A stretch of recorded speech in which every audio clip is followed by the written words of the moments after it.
Welcome back to Genrehood. I'm your host, Elyse. I'm Katy. And today we are talking about Girl Dinner by Olivie Blake. Yeah. Yeah, Katy has been looking at me with a side eye for a week and a half now, so I can't wait to see what she has to say about that. I can't wait to talk about this book. I feel like I've been holding so much in, and I'm ready to spill. I know. Well, before we get into it, we have some things to say. Katy, you want to go first?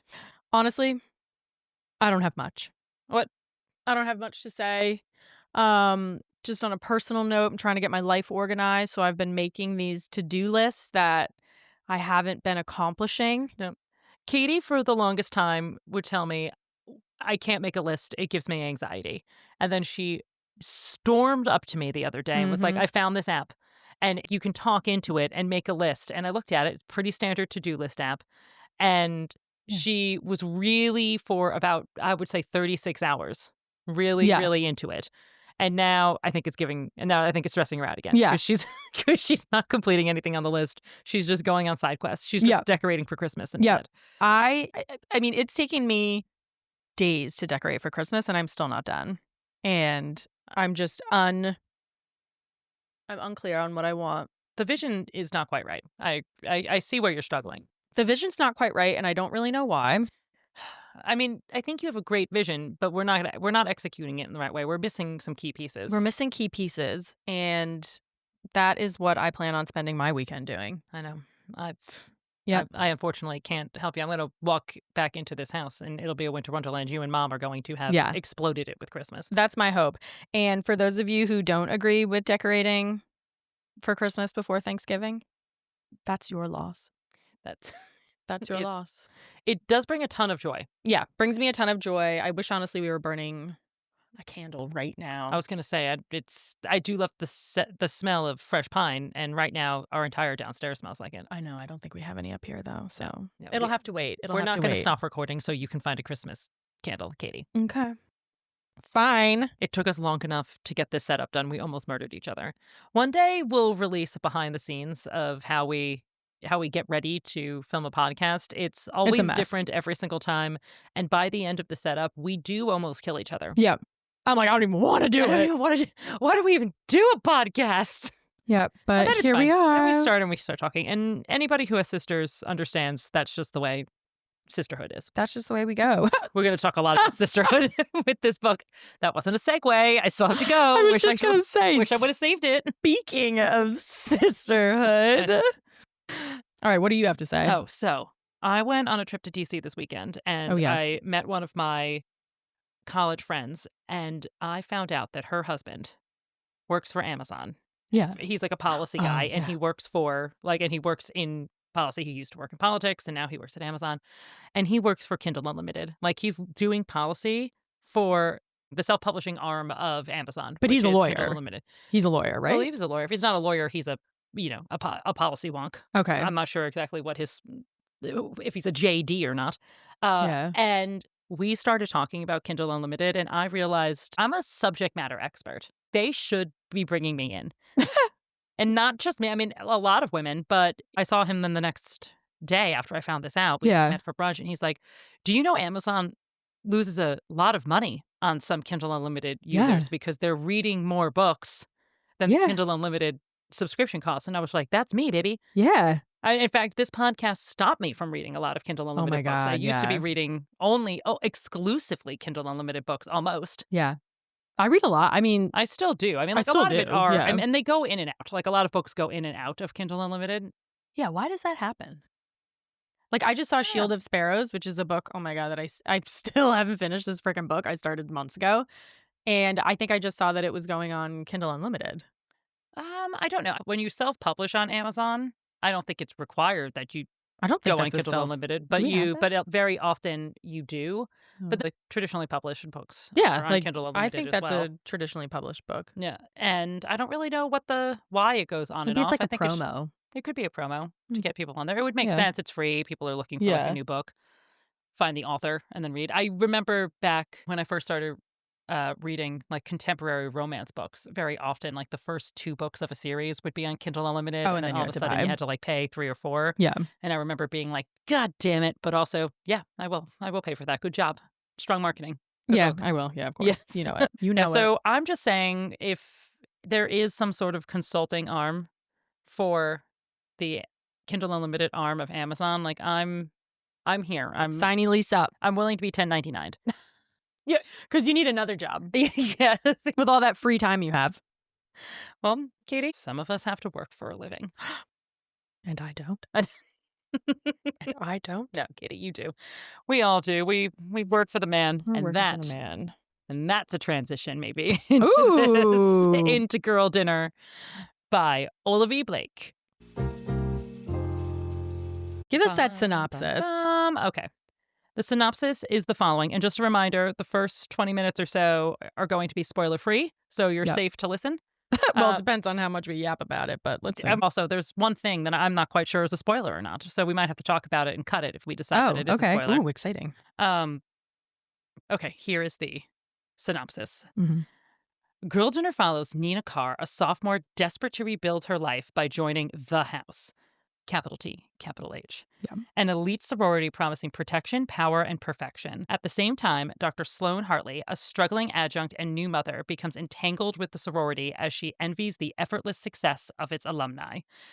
As both women are pulled into the house's alluring but sinister rituals, they must confront the bloody price of belonging and decide how much they're willing to sacrifice for power. Bum, Bum, bum, bum, bum. Thanks. So, genres. I mean, I think it's important to note that this is satire. Like the author calls it that in the back. She's writing a satire of sort of modern day girlhood, the pressures that women are under, social media, tradwives, all of that. Like this is a satire. Can you give maybe a little background into what a satire is? Sure. Satire is a type of story that uses humor, irony, exaggeration to expose prevailing vices or shortcomings in politics or other issues. So it's basically making fun. This book is very much making fun of like the current dichotomies, I think, of being a woman, having it all, not having it all. What is feminism? Yeah. Like, and how does that affect us? What is sisterhood? What is friendship? Yeah, What's the power between genders? I would say I get it. I get what satire is, but man, is it spot on with some of the characterizations of certain people. Yeah. That I was like, am I a bad person? That you agreed with it? Hell yeah. And I was like, I feel like I don't even know how much I can say on this podcast so that I don't get canceled. This is so okay. Well, we might have to heavily edit this. We'll see how it goes. Well, let's let it rip and see what happens. I would also say that this probably falls into like the horror category. So, but I mean, I don't, as a general rule, read horror because I'm a big old baby. Hard to say. Is not scary. This wasn't scary. Well, Maybe it is. I would say that there's a mystery. Like there's kind of some mysterious plots in here, and it definitely has some plot twists. So I would say it was kind of a mystery, which is why I felt like I was kind of waiting for something to happen. Mm-hmm. But I wouldn't say that this is like a mystery, but it had mysterious elements to it. Which I imagine, and I am truly don't read horror books. I know. So I'm not quite sure the conventions that we might be missing. But I imagine that there's tension and suspense and you're trying to figure something out. How about a horror movie is like that. We Were All Guilty here. Yeah. Way more scary. Yes. Like that was there were parts of that I was spooked. Yeah. And this was not scary. It was, I believe, the satire of it all. Yeah. And I would go ahead and even also call it campy. Yeah. Which I'm not sure if the author would call it that, but if this was a TV show, a Ryan Murphy. If this was a Ryan Murphy show, it would be campy as all hell. Oh, yeah. Yeah. It's basically Scream Queens, even though I watched one episode of that. Yeah.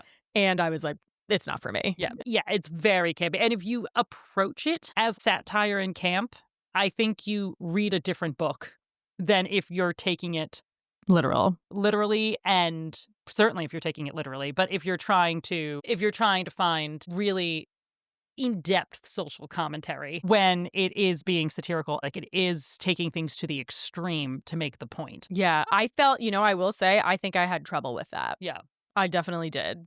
I had trouble with the satire, real life, relating it to things. I definitely was like, oh my God. I didn't have trouble with it, but I think sometimes it was more successful than others, and sometimes it was too successful. And I think that speaks to the world we live in today, where you could almost not, like, without it being filmed in some sort of like visual clue that, like, oh, this is a joke or this is a satire, don't take this seriously. It was hard to like not take it seriously because there It's are so so- many examples of exactly that. Yeah. Yeah. I 100% agree. Yeah. So I guess we can go into like a little bit high level. A Yeah. lot of what it is lampooning and satirizing is not only like sorority culture, feminism, just like writ large, and like what does it mean, and like how do different women practice it, the power dynamics between men and women, Yep. particularly like among younger women. So Nina's a college age, but I believe Sloane's 35. Yeah, So- but I would say also mothers. Yeah, and as then well. motherhood. Yeah. What happens after motherhood and just like growing up as a woman. So sort of like moving from one stage of life to another Yep. and what that looks like. And then very, very pointedly and very specifically tradwives. So, which is a interesting touch point throughout the book. Each section is opened with a little caption from the country wife. Yep. Which is a sorority alumni of the house who's become a social media star. Yep. And the tradwife, Yep. the tradwife vein. Yeah. I mean, it was so like there's so many spot on things to what is out there today and what is happening, even with the whole tradwife content creators and how that had its whole moment. It was hard to think of this as not real life sometimes. I know. All right. Before we get into characters, this is a dual POV book. So the chapters go back and forth from Nina's point of view, who is a student at the university they're at, and it's supposed to be a very prestigious university. They don't really clarify. And she's a sophomore, so Yeah. she's not a freshman. That's important to note. And Sloane, Dr. Sloane Hartley, who is a mom who's just coming back to work, and she's an adjunct professor at this college where her husband is a full professor, Max. All right. And Nina is pretty desperate to get into the house as a sophomore, which is unusual. She kept saying just for protection and like a guarantee of success, and she wanted to find a place where she felt like she was safe after a freshman year gone awry. Yep. She alludes to something happening her freshman year, kind of having to like reset. And so she decided to rush her sophomore year, which I guess is very uncommon. Yeah. Sloane, like we said, is a new mother, and she's struggling with having to go back to work and like trying to be a woman who has it all. Yep. And while also really struggling with the relationship with her husband, who's a bit of a wet blanket for sure, and is definitely a stand-in for all like quote unquote good guy girl dads. Yep.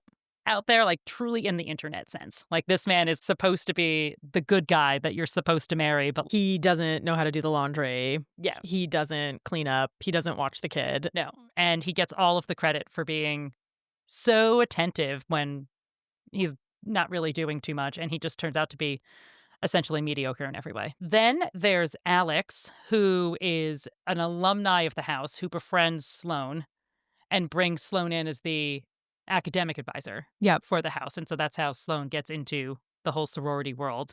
And Alex is seemingly like the woman who has it all. She's a single mom. She chose to have her kid by herself. Yep.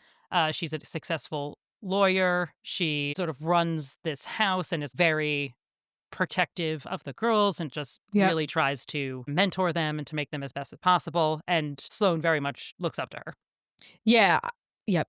They had like a chance encounter at like a coffee shop or, oh no, it was like on a park bench or something like that. It was like, and Sloane was, crying about leaving her kid at daycare. Yeah. And Alex was like, it'll be better. Don't worry. Yeah. And then Fawn is the president of the house. And one of my favorite details of this book is that they called the president of the sorority house Lady Superior. And so she's the lady superior of the house, capital T, capital H. And Nina really sees Fawn as the embodiment of what she can be if she gets into the house. Like beautiful, perfect, powerful, safe, untouchable, I think she says at one time. Right. What did you say for It's Giving? Oh my gosh, there's so many things. I know. Okay, so I feel like we might have said the same thing for a couple of them. I don't know. So I know that I said Scream Queens from Ryan Murphy, and I only watched a few episodes of that, but all I know that it was so super camp and so over exaggerated, and that's how I felt a lot of this book. But what I could not stop thinking about was Tell Me Lies. Oh, interesting. I didn't watch that. I know, and that's why I was like, that's why I'm that's off. So me personally, I think every single character was unlikable. Hated them all. Yes, that is the point. I'm pretty sure. Yeah, I'm pretty sure that's the point. But that is how I feel in Tell Me Lies when I watch it. It's at a university. The whole thing pretty much takes place on campus. Everyone sucks. Yeah, like everyone on that show sucks. There's like no redeeming qualities about anybody. Yeah, and that is what I felt about these people. And like the on-campus talk and the sorority houses and people having an affair with a teacher. Mm-hmm. It was truly that show. That's like how that show went down. And I just kept relating these characters back to others on the Tell Me Lies TV show. That actually makes a lot of sense. Yeah. My first one was my grad school career. Not because my grad school career was scandalous in any way, shape, or form. It was, in fact, quite boring. But the one thing that wasn't satire in this book is when Sloane describes what it's like to be in academia. Yeah. So that was honestly pitch point perfect. Yeah. That you're only as valued as how often you publish. Yeah. And you have to be publishing the right things, and to try to publish anything as a woman with a female point of view outside of a women's studies department is going to be like, oh, you want to look at social media? And Sloane was a sociologist. So, of course, I mean, social media is like a totally reasonable thing for a sociologist to study, but they're just like, oh, nah. Yeah. And she basically gets, hours taken away, classes taken away. It's so accurate. I believe that. And when she would talk about that, because she was an adjunct professor and they gave her like the worst office in the basement of the building. In fact, that's almost unbelievable because adjuncts don't get offices. Like if you were an adjunct, you might get a room in a huge room full of desks. Well, so when she would talk about her office, I think she did say that there was just another professor there that never came. And all I thought of was that room that you had at Penn State, where there was just all those desks. Yeah, just a giant room full of desks and cubicles. And we were all grad students. And so we all taught, but grad students. Yeah, and even in my cubicle, I shared that cubicle with 3 other people. Yeah, that is what I thought of that room, because they're in that room a lot, and that's what I thought of. Yeah, it's very accurate. That was not satire. That was just how academia works. Yeah. And then I was also saying that it reminded me a little bit, not because this is a very serious book, but I think I leaned into the academia vibe a little bit because I identified with it. Yeah. But The Secret History by Donna Tartt, which is... I don't know that. A very serious book. Donna Tartt's won a Pulitzer Prize, not for this book, but for The Goldfinch. Okay. That book I know. Yeah. But like that's the same. It has like the sinister, privileged group of college friends, like thinking they're being, liberal and pushing the boundaries. But really, turns out there was just murder and stuff. Yeah. And then also from a funny thing, like the skulls from the early 2000s. I thought about that too. I was like, oh, but I mean, there's no girls, but just the secret society sort of vibe, like the skulls mixed with Heathers. Like I thought about skulls had a baby. I feel like would be a good comparison. I will say that Nina like hurt so desperately wanting to be a part of this sorority or any sorority. I didn't necessarily feel like these were the mean girls like Heathers. No. I wouldn't necessarily, like I didn't. Well, yes, no. Yes and no. We'll get to that later, but like it didn't come off as that. Mm-hmm. Like I feel like when you're thinking of the Heathers, they're like the popular girls that are untouchable, but that are also bitches. Yeah. That'll literally cut you down in the hallway. And they weren't really described like that from the outside.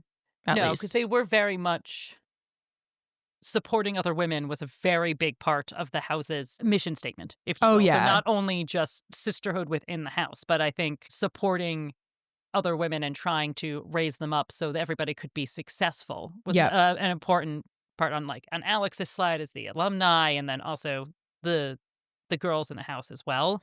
Yep. But again, to, in fact, the extreme, Yeah. which we'll talk about, which is where the satire comes in. Yeah, and I think that the way that the house is described is that all of the alumni are super successful, like Yes. politicians, lawyers, Yeah. surgeons. Yeah. Like super high clerk level. for the Supreme Court will probably be on the Supreme Court. Like lots of very, very. No one gets sick. Everybody gets the job they want, and every woman can have 3 kids, a really great husband, and still rule the world. Yep. That's what happens if you become a member of the house. That's what your future is going to hold for you. So who do you think would like this book? Okay. I've got a new little game that I feel like we should play here. Okay. Ready? All right. And it's, would our mother read this book? Oh, that is a fun. Okay. No, the answer is no. Our mother would not read this book. It's an easy one to answer. No, our mother would not read this book. Our mother would not like it at all. Our mother can barely watch cable TV. Oh, you know what? She couldn't watch Scandal. She tried to watch Scandal, and she couldn't watch it because Huck started killing people. Yeah, but he had to kill people. I know, but he had a condition. Yeah, but our mother didn't like it. My mother couldn't watch Scandal, which was on network TV years ago. So all praise Olivia Pope. Yeah, God, our queen. I know. Talk about a successful woman. She was part of the house. She was a member of the house for sure. Olivia Pope would be a member of the house. Yes, for sure. Yeah. So no, our mother would not read this book. This is not for our mother. I would say, people that really get satire. Yeah. Or I wonder if, like Dina, for example, I think Dina wouldn't like this book because the writing wouldn't be what she's looking for, like the type of literary fiction that she likes to read. But I do wonder, as a woman who's constantly busy trying to raise a kid, having a podcast, being an author, working a full-time job in a high position, if a lot of what Sloane is dealing with on the motherhood side of things would really resonate with her a little bit more. So I wondered that myself, and that's what I was saying, that there's so much of some of those characters that I know are exaggerated, but also not really. I know. I know that other people feel certain ways, especially in that motherhood department. So I'm wondering if they're like, no, I'm seriously relating to this. And then I think we're missing the satire piece of it. But yeah, I don't know. Like I said, I don't know if I can. The satire for me on this was hard for me. So I don't really know. I do think you really need to lean into the camp. If you're going to like this book, you really need to go into it and lean in on the campiness of it. And it's doing a lot of telling and not showing. If you're not leaning into the camp, that telling and not showing is going to slap you in the face in a really annoying way. I don't know if that's who's going to like it, but that should be the attitude you go in to reading this. You'll like it more if you go in with that attitude. Yep. Yeah. Yep. Okay, Katie, give us your one-line plot. I honestly can't wait for it. Okay. Chasing perfection and desperate to fit in, a professor and a sophomore enter an elite sorority that serves up blood, bodies, and a twisted brand of performative feminism sold as empowerment. Ooh, wow. Bold at the end. Really fine point at the end. Yeah, I have things to say. Okay. So mine is, in an academic funhouse of ambition and sisterhood, a student and a professor realize how easy it is to swallow bizarre sorority treats when you are desperate, exhausted, and overworking for the man. Ooh. We deserve our treats. Deserve little treats. The one thing, too, I'm just going to say, Olivia Marr, who was the one who coined Girl Dinner. I know. I was like, I hope she gets royalties for this. Do you know they mention her in the acknowledgments? Yeah, they do mention her in the because she said that she started to write this when several very big sort of cultural moments of 2023 were happening at that time, and one of them was Girl Dinner. I know. And of course, Girl Dinner, what a what a cute and adorable moment in time. But that also got a little bit too, that also went a little bit too far. No, but like I love the reference of girl dinner because man, can I relate to literally snacks for dinner. Yeah. Little treats for dinner. Little treats for dinner. And they were also, these girls in the house were also having little treats for dinner. Little treats for dinner. Yeah. All right. I think let's go into the spoiler section. Wait. We have to say, just high level, did you like this book or did you not like this book? Sorry. Okay. I honestly don't know. I was really thinking. I wrote this a couple of times. I was like, yes. And then I was like, no. And then I was like, yes and no. And I'm like, I don't know. I don't even know what I would rate it at this point. I'm hoping that throughout this podcast and talking about it, I get to a point because I did like a lot of parts of it. And I think it was fun and it was different. So different than books I usually read that I'm glad that I read it just for giving my brain something else to do. Yeah. But did I like it? I don't know. I think some parts were more successful than others. Honestly, I struggle. Here's just what I have in my notes. Okay. Did I like it? No. What the hell was I reading? It truly had all the things I hate. Unlikable characters, a woman that has no identity outside of being a mother and feels like she should get credit for it, sororities and girlhood, and cults. Yes. You don't like cults. I do love a cult story. I hate cults. Ugh. So it truly had all the things I dislike. Yeah. So is it safe to say that you dislike this book? It's almost fun to talk about it. So then I'm like, does that mean that I liked the book? I don't know. I'm struggling with it. So let's continue to let's continue to the spoiler section. All right. Spoilers. Alert. Okay. I think before we even go into when you decided if you did or didn't like this book, let's just say the thing that we've been skirting around the entire time, which I'm not sure is a spoiler, but I think keeping out of the spoiler-free section was a good call. Yeah. And that is that the little treats that these girls have are people. These people eat people. So it's cannibalism. It's cannibalism. So I know. So Olivie Blake, when she marketed as such. Well, the front of the book is obviously blood on a fork. Which could just be murder. It could just be murder, but it does suggest you're eating murder. I don't know. So when we had said something about this last week, I had no idea that we were talking cannibalism. I just assumed that we were talking about a sorority. When you read the back of the book or any synopsis, even on Goodreads, there is no mention of cannibalism. Yeah. But as Olivie Blake was doing her roadshow for the book, she was talking about it. She didn't say, obviously, what the plot of the whole cannibalism thing was for the book, but she does talk about...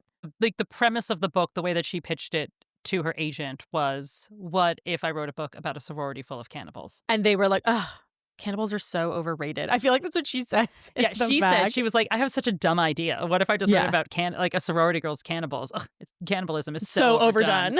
And then like her publishing house was like, absolutely 100% write the book. Love it. Give it to me in 6 months. Yeah. So I don't really know if it's a spoiler or not. And it is sort of given away on the cover of the book, but also you don't really find out about the cannibalism until like 60% in. I don't want people to go into thinking about reading this book. I wish I didn't. I wish you didn't say that to me. You think you would have? Do you think you would have been surprised or? I don't know, because there were so many parts. I was like, yo, what the fuck is going on at this dinner? When she's just describing pork roast. And I was like, is something weird with the pork roast? And so I felt like I just kept waiting for it to happen. I guess I feel like that's true. Yeah, and I didn't, and I wish that didn't happen. Okay, so I'm glad that we didn't say anything in the non-spoiler version. That's true. I would love to hear somebody who didn't know going in. Yeah. Yeah. And because I did go in knowing, because that was what the marketing was all about. You're right. I was always waiting to see when the cannibalism was going to happen. Yeah. And a big theme throughout the book were these like decadent dinners that the sorority girls would have. Like in the house every Monday was a group dinner where all the girls got together to eat, and they were like decadent dinners. Almost like gorging. Like, yeah, Nina described the other sisters as like almost like fidgeting, like they were like waiting for a fix or something. Like, well, they were waiting like, for I can't wait for the mashed potatoes, like which salivating. I can relate. But yeah, so that made me feel weird, and I wish I didn't know that going into it. And that dinner has nothing to do with cannibalism. No, it was just dinner. They were just. I think it was a stand-in for sort of this ritual that they have. Yeah, because the dinner where they eat somebody happens twice a year. I think it's on, oh yeah, it is twice a year. It's on the winter solstice and the summer solstice, but they do it early because they have to leave for summer. Yes. So they can't do it on the summer solstice. So they do it twice a year. And I think just like the Monday dinners are just sort of the stand-in for that. Okay, let me ask you, when did you decide that you did or didn't like this book? I still don't know. Like, I still haven't made the decision. I can tell you mine. I really liked a lot of the parts, but I don't know if the parts added up to a whole for me. Yep. So, and I think we'll talk about it when we talk about some of the steam sealers and the twists. I really liked the academia portion of it. I just really related to it. I think it was done pretty well. So on that part of Sloane, like Sloane's journey, but then on the other side, I could not relate to a lot of her motherhood journeys, in which I think somebody who is a mother could relate to it more, but it was taken to a bit of an extreme. I mean, I'm saying it's taken to an extreme, but I don't know because I'm not a mother. So I hated Sloane on the first page of the book. Okay. I didn't hate Sloane. Oh, I hate her. I despise her. Do you know what I wrote? I wrote, the most annoying mother to mother. Get a life and ditch your husband. Well, she should definitely ditch her husband. That's true. Like I hated her chapters. I was like, man, I hope they eat you. Sort of waiting for the fact that Alex brought Sloane in to the house, and then once Sloane figured out the whole cannibalism thing, which actually that was one of the scenes I really liked. We'll go to that in a second. When she found all that, I'm just like, oh no, they're just gonna eat Sloane. I was Sloane wondering, knows the secret, so now they're gonna eat her for dinner. Yeah, I mean, that was honestly one of my questions. I still don't really know if, like, why Alex brought Sloane in. It just seemed a little too convenient that she saw her on the park bench and decided she looked like a sad mom who missed her kid at daycare and was like, hey, let's have a coffee and talk.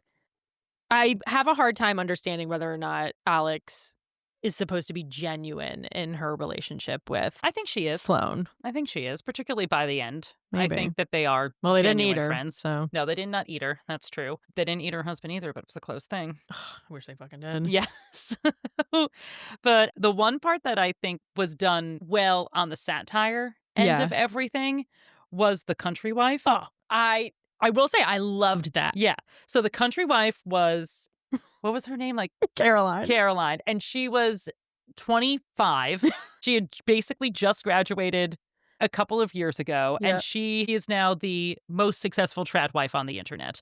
Yep. And when Sloane is talking to Alex and starting to get curious about the weird things that are happening at the house, she has a good idea for a book, a sociological book, and she had been following the country wife on Vidstar is what they're calling it. Like their TikTok. Their TikTok or Instagram as a guilty pleasure. Like she knows it's bad. She knows that the tradwife trend is bad for feminism and it sets women back, but she can't stop herself from looking at all of this beautiful food and this perfectly curated home and the seemingly perfect life with, a pigs in the backyard and a husband who always is home at 5 to eat the pot roast. And so she goes to interview Caroline for this book, but really just like almost like she wants to see a zoo animal. She's like, what is this woman like? Is she really like this? Yeah. God, that was a great chapter. Yeah. And it's so good because she's, of course, welcomed in. Caroline, the country wife, welcomes her in. She has like some sort of roast in the oven. She's definitely wearing like a Hill House dress. Yeah, like a linen, perfectly pressed dress. And Caroline really plays the part for a little while and then turns around and is basically like, ask me your fucking questions. Yeah. And tell me about it. And it turns out, of course, that while she is doing all the tradwife things, she's not a tradwife. She's doing it for content. Yeah, she's doing it for content. She's doing it to make money. Like, and her husband has a job and everything, but she's making more money than he is. Well, I don't even know if we know anything about the husband. We don't know anything about the husband except that she doesn't hate him. She says at one point, at the second time Sloane goes back, and she asks about the husband, and it turns out that it sounds like that Caroline, the country wife, actually really likes her husband, which is good because if she didn't, she would kill him. And then we find out that Caroline has taken the ritual of the house, which is 2 times a year. They have girl dinner of a person, and She's taking it too far. She's taking it to an extreme. She's at one point called a serial killer with 4.5 million followers. Yeah. That's like a line in the book, and it made me laugh. And wait, and she's got the Dexter motto, which is she's only going after really, really bad guys. Yeah. And guys. And like she's guys specifically. She's going after bad guys, and then you kind of learn. She's like, well, I don't know. Like, sometimes you really need to, like, you're going to eat them. So you want to have, like, something good to eat. Yeah. You want to love your meal. You want to love your meal. And so I think she went from Robin Hood Dextering, killing really bad men, to killing anybody she wanted. And let us be clear. These women are killing the people in order to eat them. This is not like we're going to our local coroner's office and getting a body off the slab. Like they want fresh meat. Yeah, these are not like ethical vampires who are like drinking out of blood baths. The ritual is the following. Each member of the house comes to the solstice dinner with a candidate for dinner. And then literally for dinner. And then the house votes, the girls vote on who they're going to kill and eat. And then the seniors get the best part. Yeah. Because they're going to leave soon. So they need the best part. And the reason that they're eating people is because the nutrients that you get from the organs and the blood keeps them healthy, keeps them beautiful, keeps them young, keeps them super, super smart and like focused, which is so fucking insane. Yeah. It's the wellness trend taken to the extreme, right? It's not retinol and Botox. It's human heart. It's blood. Yeah, it's human heart and blood. And it's very much a bit of a stand-in, or at least I read it this way, as privilege. So like the reason why the women of the house are so successful is because they know the secret. And it's a stand-in for what we would call privilege. The secret is eating people. The secret is cannibalism. And what I still find so absolutely insane is that, it's a sorority. So they're rushing people every year. And they are trusting these people with the fact that their secret to staying smart and successful is that they're eating people. Yeah. Well, they also, so as soon as they're initiated, the initiation, another scene stealer, is that Nina and Dalil, who was also, I think, a great side character. She like would pop too. in every once in a while, and Dalil was just like, "What the fuck is happening?" Yep. Until she was like, "Actually, I love everything about it." But initiation is that they're blindfolded, they're brought up to a secret room, and all of a sudden they're forced to drink blood. And it turns out to be human blood, but they don't know that. And it sort of knocks them off their feet. Yeah. And then they wake up and all of their ills are gone. So Nina has endometriosis and incredibly terrible periods. She's literally on her period, is forced to drink blood. She wakes up. No more period. No more period. No more cramps. Nothing. She's healed. Dalil, before, has ADHD. Yep. And she, drinks the blood during initiation. Focused. No more ADHD. Yeah. And the girls don't get sick. They're all gorgeous. Their skin is clear. No one's had Botox. Yes. Yeah. So right away they're initiated by being tricked into drinking human blood, which now I guess they're complicit. But then also they're like, but how great. I don't have murder periods anymore. So I guess it works, right? It is a secret. It is the secret to being successful and happy and having it all. You know what it also turns out? That Alex is the one who started the ritual. Yeah, so I was going to bring that up. And unfortunately, it seems like a lot of the issues that cause like Nina strife and what sounds like Alex were some sort of what I imagine date rape. Yeah. And it sounds like she accidentally killed that person. Because Nina says that there's an atmosphere in the house, particularly around Monday dinners, where it's, again, there's sort of feral energy. Yeah.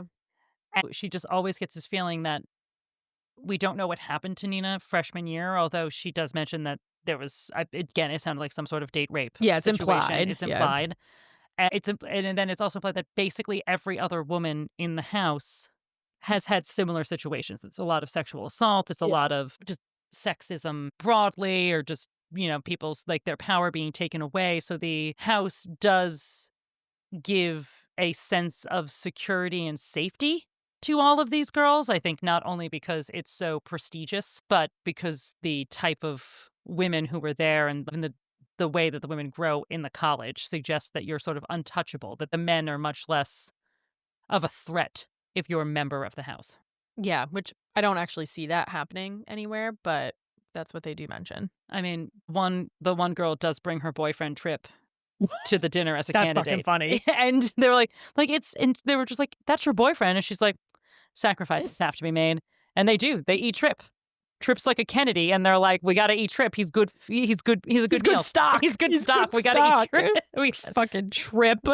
So... I can't. One of the characters we haven't really talked about was Arya, who I put as the only likable character. I thought he was the only likable character as well, in a real dumb sort of way. As I did. No, he wasn't dumb. Are you kidding me? I think he was dumb. Fuck no. I mean, he was smart, but dumb. No. I actually have one of the themes of this book is just boys are dumb. Yeah, okay. One of these, yes, that is a theme. Boys are dumb. Yeah. But I liked Arya. So Arya is Dr. Sloane, Sloane's TA, and I think he's like a little bit older than usual, right? He's probably like in his like mid-20s, right? Mm-hmm.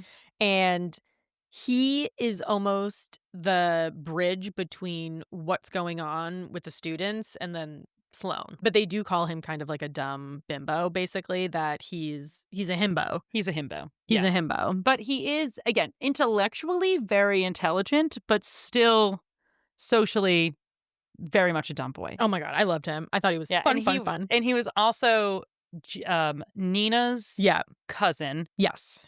But not really, it sounded like. It was, their moms were best friends or something and they grew up together because... But like a cousin. But cousin. But because Nina's sister, Jazz, who goes to a different school, sounds like in California, is in love with Arya. And I think he knows that too. Like at one point he's like, well, don't call her my cousin. She would hate that. So he knows that Jazz is in love with him. And she's the stand-in for the radical, quote unquote, feminist. So Jazz is. So if like the house is modern feminism in the way of you can have it all type of thing. You can be hot. You can be smart. Yeah. You can have a boyfriend or a girlfriend. You can, be a tradwife. You can be anything you want as long as you're here for the sisterhood. And that'll be okay. It's the challenging power from within the system type of feminism. Yep. And Jazz represents challenging the system from outside of the system. She's the one to like burn down the patriarchy. Yeah, so Jazz is Nina's twin sister and she does not go to the school, but she's a constant character in that Jazz and Nina are constantly on the phone. Yeah, she knows all about Nina's new friends and what's going on in the house. And so she's kind of an ancillary but important character. And that was the twist at the end. That twisty. Should we talk about it now or should we wait? Let's talk about it now. Okay, because Jazz was fucking eaten. So, what do you think? I immediately finished this book and then went on the internet and was like, what are people saying? Because this is what I think that happened. Okay. That Sloane reaches out to Tradwife. Yeah. And is like, how do you kill somebody? Let me know. Let me know. And Carolyn's like, I'm so happy that you asked me. Please go to the hardware store, get a stun gun, get these different supplies, and gives her the whole Dexter bag of things that she needs. Yeah. And she's like, just remember, you have to love your meal. Your meal. And this whole time, Sloane, as the academic advisor of the house, has I don't want to say she's like jealous of Nina, but Nina is everything that she feels like she is not right now. Yeah. She's super smart. She's beautiful. She has like her whole life ahead of her. She's young. Mm-hmm. And she also kind of thinks that her husband, who is a professor at the college as well, like there's some sort of affair going on with him. And it's not actually happening because Nina is in a relationship with Fawn for the majority of the book. But it does turn out that her husband did sleep, it sounded like, with Fawn the year before. Yeah.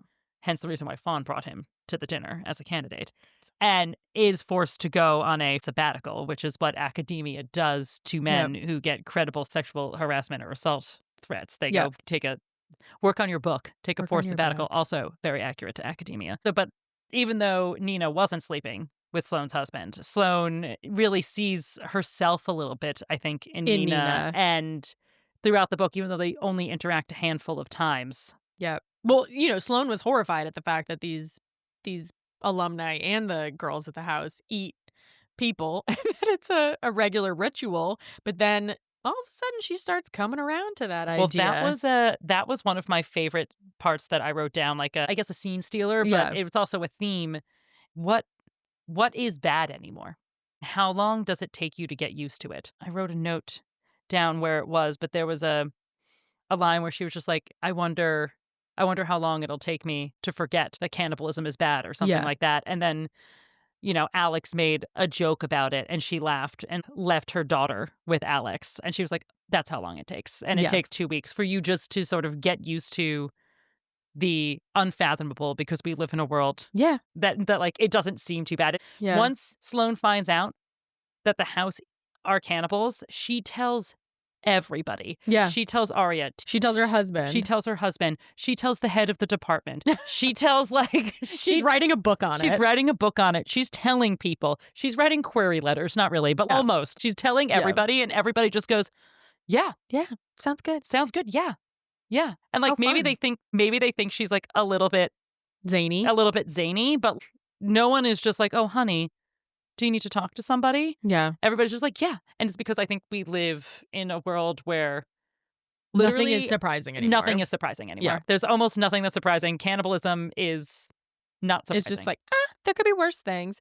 And Sloane's daughter, I think she's like 18 months. She's iron deficient, which brings great strife to because Sloane. How can she be a good mother if her daughter can't have enough iron, can't get enough iron? Yeah. So basically she drinks the Kool-Aid and is like, well, maybe if I feed my kid a little person liver, she'll no longer be iron deficient. So I think that Sloane went out to look for Nina, to kill Nina, to then feed to her daughter, but then saw Jazz and assumed it was Nina because they're twins. Or because another thing the country wife Caroline always says is that you can't kill someone too close to you. Yeah. You can't be someone like, you can't kill your husband. Yeah, well, you'll get caught. That other girl killed her freaking boyfriend, Trip. I don't know how that worked out.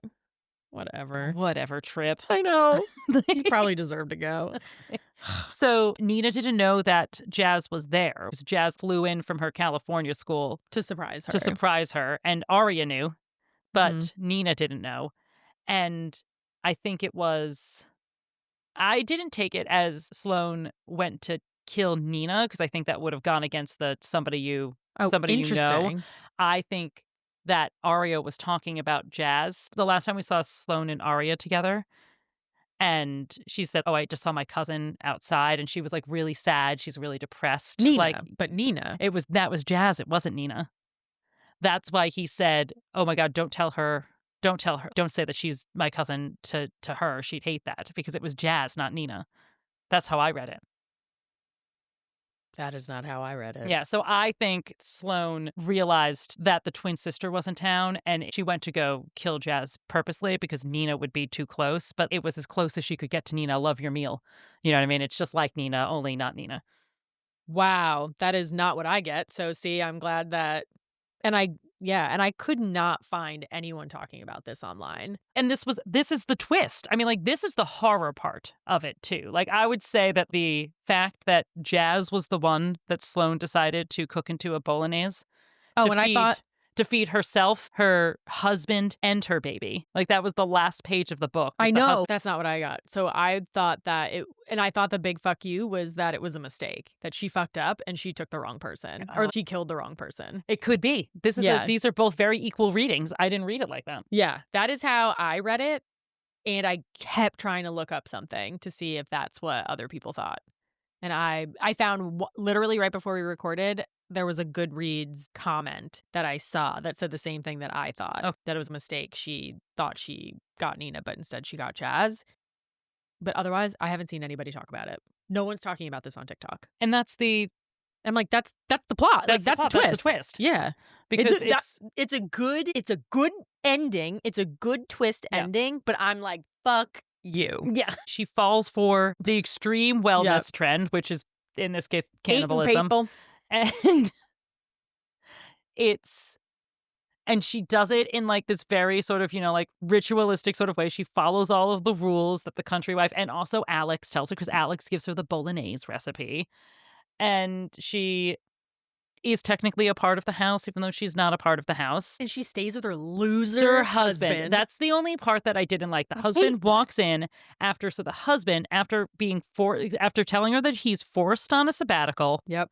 And which she literally looks him in the eyes and goes, "Who are you fucking?" Yeah. Because it's the only reason you're forced on a sabbatical. Meanwhile, she's sleeping with Arya. And I don't think it's not a judgment call on her side. She's more angry that the fact that he's going to be forced on a sabbatical means they will lose their free childcare. Yeah. And how dare he lose the one thing that he actually does for their kid, which is just have a full-time tenure track position that gives them free childcare. I know. And like, how dare you do that by sleeping with a student? So we know that he's already caught, basically. Yep.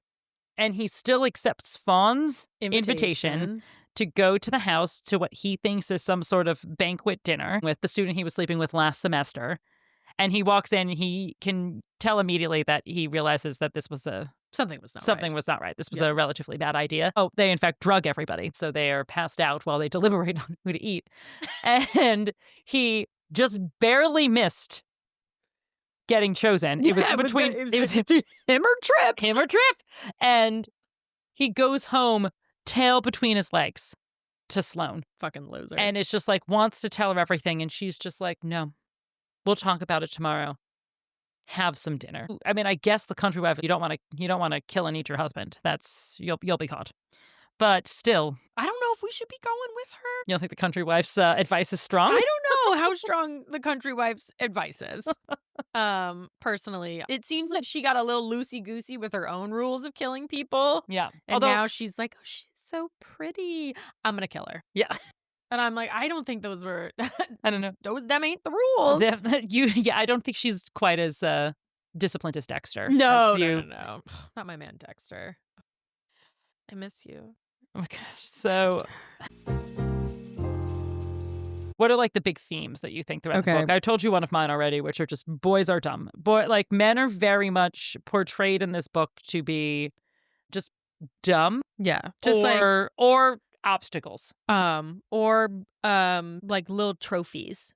Yeah. I mean, I think once you're in the house and you're there, you can sort of have them as trophies. But they're dumb, they're obstacles, or they're dangerous. But men are only dangerous before you're in the house. Yeah. That's why these women came into the house. Once you're in the house, the power that it gives these women gives them a level of safety from men. I think that's a very specific reason why all of these women are coming in. They've had terrible experiences with men in the past, and they are never going to have them again. And it's because of the power and the sisterhood of the house. Yeah. I put that sisterhood as a myth.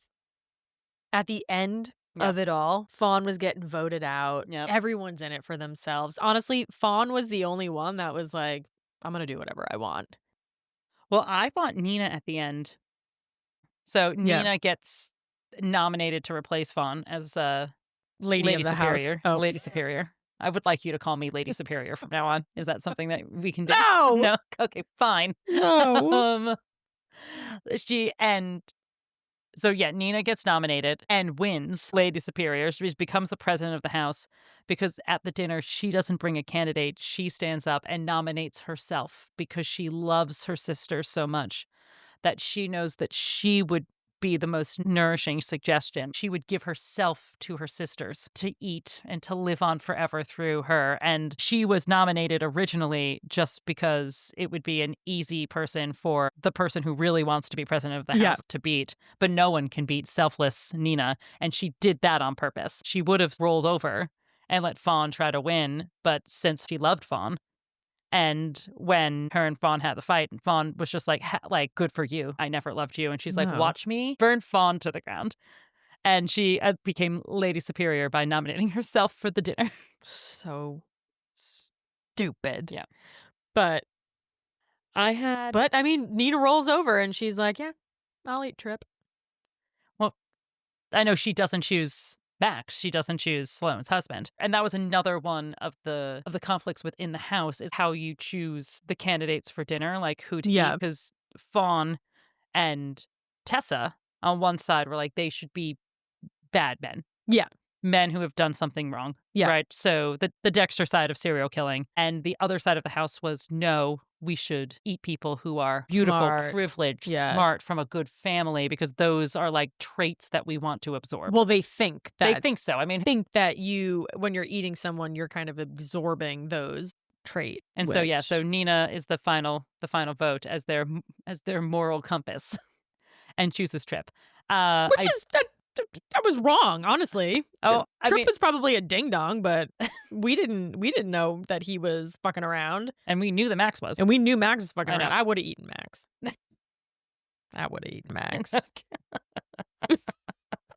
He's a fucking loser. He was a loser. Yeah. I also said that the theme was really looking at wellness as a status symbol, is like a lifestyle. One would say that's a cult. Like the lady who was drinking silver. And she's like, well, silver, no, is my wellness. Yeah. And then she turned blue. And then she died. Because she had silver poisoning. You simply can't ingest that much silver. You can't ingest that much silver. Actually, good. It's giving, honestly. Good analogy, because they were also saying that they were very careful and they didn't eat a lot of a person, because you can't eat too many people. You'll get a parasite, you'll die, etc. You just need a little bit. And you got to make sure they're fresh. Gross. But this wellness as like status symbol and as like privilege, I think is something that this book was satirizing. Like, it was the cannibalism as an extreme form of wellness. I also put motherhood identity crisis. Yeah. Even though I absolutely despised Sloane, I imagine that a lot of people relate to her in having to go back to work and leaving your child in daycare and just feeling guilty that you want to be with your kid all the time, but you also want to have a job. Yeah. And a life. And need to have a job, too. And need to have a job. I think the other side of that is that tradwife culture, which is you could stay home with your kids all of the time if only you could figure it out. Woman who needs a job. And then sort of the back and forth on what's a good mother, what's a bad mother. Yeah, but honestly, there was a part where Sloane was like, I could leave. I don't need Max. Like, I could leave him. I could sell this book that I'm writing that no one is going to believe. I mean, it would just be fiction at that point. And now I'm a cannibal. So and now I'm a cannibal. So, but like, she has a career. She chose to move to this college for Max, and she was a spousal hire, another thing, by the way. Oh, yeah, in the very beginning of the book, the department thanked her for figuring out the 1.5 person problem. So when in academia, if you're married to another academic, you can get this thing called a spousal hire. So they're going to hire this person as maybe an associate professor. But in this one is that they didn't want to hire her as a salary professor. So she accepted an adjunct and that is much lower, doesn't get benefits, all of that. She doesn't need it, she doesn't need it because she has her husband. So the fact that she accepted a lesser spousal hire was what they were like thanking her for. Like, but this guy, freaking Max, was trash. And I don't even think he was published. I think he was still working on some type of... He was published. That's another thing in academia. You can be like little published or big published. So, and he was doing a lot of articles, so little publishing. Oh, and she actually wrote a book. She had wrote a book. And in an academic press, which is different. But yes, depending on what journals you're published in whatever field you're in, that's sometimes the highest form that you can get.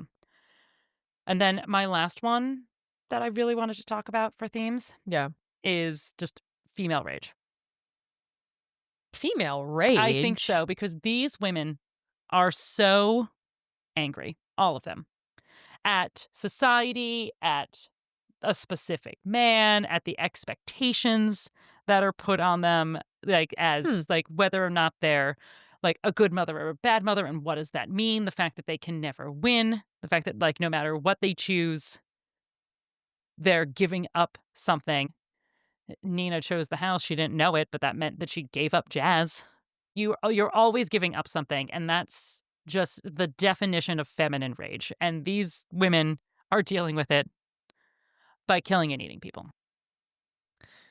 Huh, that's interesting. I feel like they are talking like they are proud feminists when really they're just eating men to try to beat them. I mean, I think that is the conflict within feminism, particularly modern feminism, third wave feminism, is the quandary of having it all, right, is so frustrating. You know who really seemed to be having a pretty good go of it? Alex? Not Alex was, I mean, Alex had to deal with all of the cannibals she made. So but I do think that she honestly, was reaping some of what she sowed. But I feel like she was like, damn, this is on me. Yeah. And I feel like she took that. She was like, okay. She took responsibility for it. She took responsibility for the fact that she I guess ended up killing someone or accidentally killing someone. Yeah. But I don't know where the choice came to actually eat that person. We don't really know. We don't talk about. No, that's like some of the things I would say that I wrote down for some like open questions. Yeah.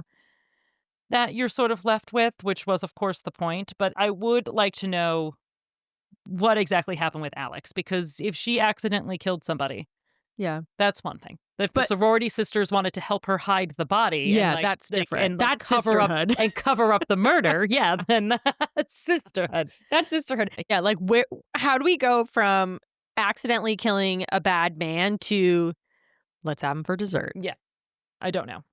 And like make a whole ritual out of it. Yeah, I don't know. And I would love to know that. I would love to know exactly what Max did, because while we know at the very least he made out with Fawn, we didn't like get too much. I mean, we assume that they had an affair, but we don't really specific. I would love to know, because I do think Sloane is just ready to move on too quickly. I would have liked to know what happened to Alex, but the fact that Alex was just like, I know this is my responsibility. Actually, men are trash. I'm just going to have my own kid. Yeah. I'm going to be some powerhouse lawyer. I make enough money so that I don't need to rely on anybody else but myself. Like she's done what I feel like the definition of that house is supposed to be. You don't have to rely on anybody else. You are successful and you can make your own choices. Yeah. And everybody hates her because she's old school. She's too millennial for the girls in the house. Like, I think we can't end this podcast without asking the question. It's not so much a game, but asking the question of, would you go to the dinner? Would you go to girl dinner? Like, did you buy the wellness rituals of the house? No, I do not. This did not, like, if someone told you, if you just had a little piece of this boy liver, you would never have to get Botox again. No. No, you say no. No. Do you know why? Why? Because I'm an independent woman and I can pay for the Botox myself. You know what I mean? Like, I don't need to eat a man. No. So that I can be successful. Yeah. If you were like, Katie, would you help someone bury a body? Absolutely, without a doubt. Yeah. But no, I don't need to eat a man to feel successful. No. At all. What about you? No, it's a no. I mean, although I will say that when Nina was describing her endometriosis and her murder periods, I was like, girl, yeah. I can relate. I can relate to that. That is something I relate to. Yeah. Just loose Midol in your bag, just pulling it out like candy. But no, I don't think I would resort to cannibalism. No, I wouldn't. No. All right. Well, good. You know what? Good for us. Good for us. That is right. All right. Let's see. So final ratings. I'm still pretty unsure. I would say that this book was really fun to talk about. So if we were rating it based on, should you read this book for book club? If you have a book podcast, should you read Girl Dinner? I'd be like, yeah.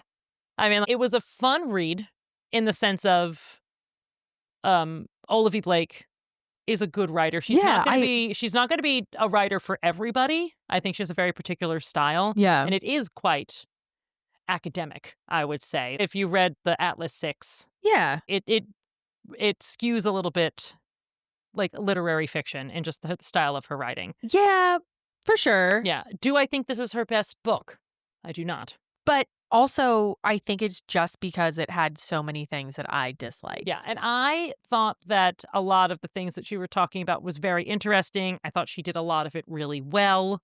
I think the only reason why, besides why I wouldn't really be recommending this to a ton of people, unless it was like, do you want something that's really going to make your book club have a lot of conversation? I think this would be great for that. Yeah. Like, I think this would be a great book for that. But I would not just recommend it to somebody as like a fun book to read. I don't think the satire hits right. I'm confused, and I think it's because it's too close. The satire is too close to real life. I feel like Brianna always says that she rates books on how much you're thinking about the book after you've read it, and I am thinking about the book. Like, we are literally sitting here. This is probably like our longest episode that we're talking about. I mean, like, we can't put out all hour and what's going to be 40 minutes of this and I have a lot to say, but also I don't know who else I would recommend this book to. I think this would be a good Ryan Murphy television show. Yeah. Like something that somebody that you knew was going to really lean into this camp, lean into the satire, make it even more insane. Because, cannibalism is bananas.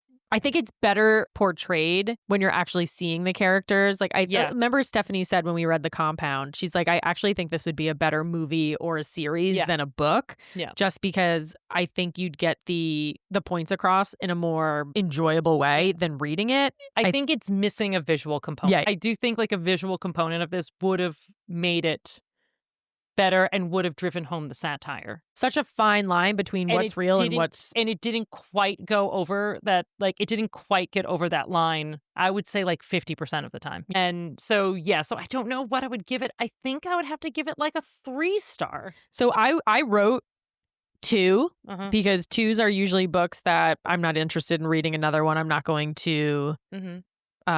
recommend it to anybody else. I think I would give it an extra point just because of how much I've had to say on it. Yeah. So I think at most I would give it a 3, but I think that's probably the top I could give it. Yeah. I think I'd give it a 3 to 3.5, because I do think it was a fun book, but fun to talk about, not necessarily fun to read. No, like, I was reading it and I was like, you have got to be kidding me in parts. And I don't know if that maybe makes a good book or not, but either way, it frustrated me a lot when I was reading it. Yeah. All right. I think that was it. This was a marathon of an episode. Oh my gosh, it's 9:00. And remember when we were going to do things after this? We have to decorate the tray. Okay. Yeah. We'll see how that goes. Yeah. I have to pack. Yeah. All right. Things are happening. All right, guys. Well, Katie, let them know what we're reading for the next one. So we are going to read Alchemy of Secrets by Stephanie Garber of Caraval fame, which I think we both read that series and loved it. Yeah. And I'm excited to see. I'm excited too. It has an absolutely gorgeous cover. I know, it really does. Around, and it seems like this is going to be sort of 1920s-y, I but know. I know nothing about it other than that it's just about by Stephanie. Me too. I don't know anything about it. I'm going into it totally blind, but I'm interested in reading. I need some fantasy, I think. I need some... We said Alchemized, we needed to take a break from fantasy, and then we've gone through so many things. We've gone through so many things, and... Let's go back home. Let's go back to the basics. Go back to the basics for the next one. It's going to be in December. It's almost Christmas. Yep. Please. We need a light read. Okay. All right. Remember to rate, review, and subscribe wherever you get your podcasts. And remember, no genre shaming unless it's funny. See you next time. Bye. Bye.